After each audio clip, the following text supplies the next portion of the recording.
Indonesia sedang menghadapi gelombang baru perlawanan dari mereka yang selama ini jadi tulang punggung ekonomi digital.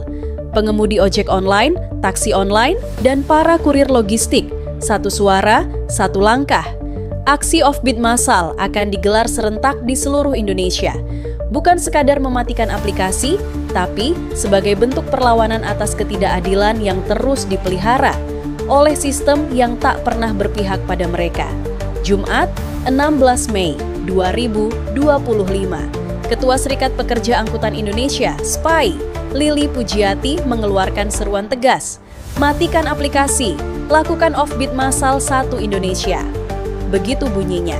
Tidak hanya itu, aksi turun ke jalan akan dilakukan pada 20 Mei 2025 bertepatan dengan Hari Kebangkitan Nasional. Momentum ini dipilih bukan tanpa alasan, karena hari itu adalah simbol perjuangan. Dan kini, giliran para pengemudi yang bersuara, menuntut keadilan, menuntut pengakuan, menuntut perubahan.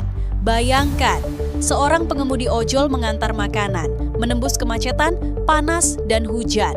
Pelanggan membayar Rp18.000, tapi pengemudi hanya menerima Rp5.200. Sisanya masuk ke kantong platform dengan potongan yang bisa mencapai 70%. Inilah fakta yang tak bisa dibantah. Sebuah bentuk eksploitasi modern di balik tampilan aplikasi yang terlihat praktis dan bersahabat. Serikat Pekerja Angkutan Indonesia tidak hanya menyuarakan keluhan, mereka juga mengajukan tuntutan yang jelas dan terukur, potongan maksimal 10%. Bahkan, mereka menuntut penghapusan potongan sepenuhnya, kejelasan tarif untuk penumpang, barang, dan makanan, kesetaraan sistem kerja bagi seluruh pengemudi tanpa diskriminasi.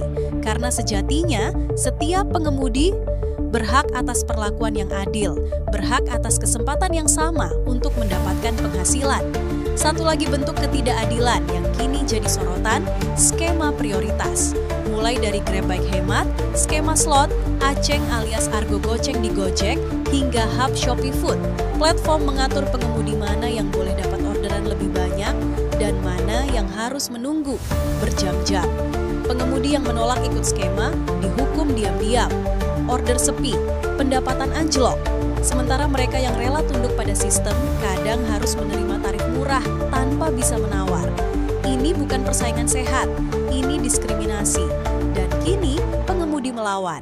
Kadang sehari cuma dapat Rp60.000 bersih.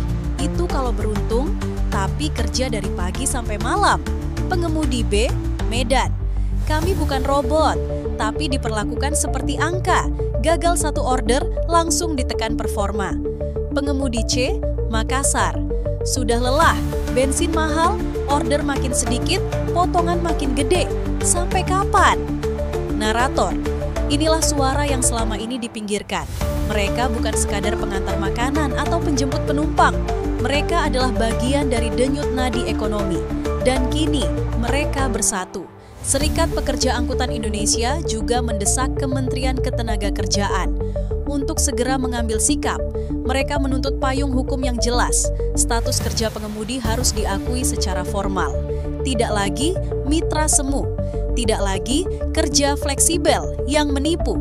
RUU Ketenagakerjaan yang sudah masuk dalam program legislasi nasional harus mencantumkan hak-hak pengemudi platform, harus melindungi mereka dari pemotongan sepihak dan eksploitasi algoritma. Tanggal 20 Mei 2025 akan jadi penanda penting saat ribuan pengemudi ojol, taksol, dan kurir turun ke jalan, bukan untuk membuat kerusuhan, tapi untuk menagih hak, untuk menolak diam. Karena setiap tetes keringat mereka harus dihargai, dan keadilan digital harus diperjuangkan. Ini bukan sekadar aksi, ini adalah seruan bahwa mereka ada, bahwa mereka layak, dan bahwa mereka tidak akan lagi diam.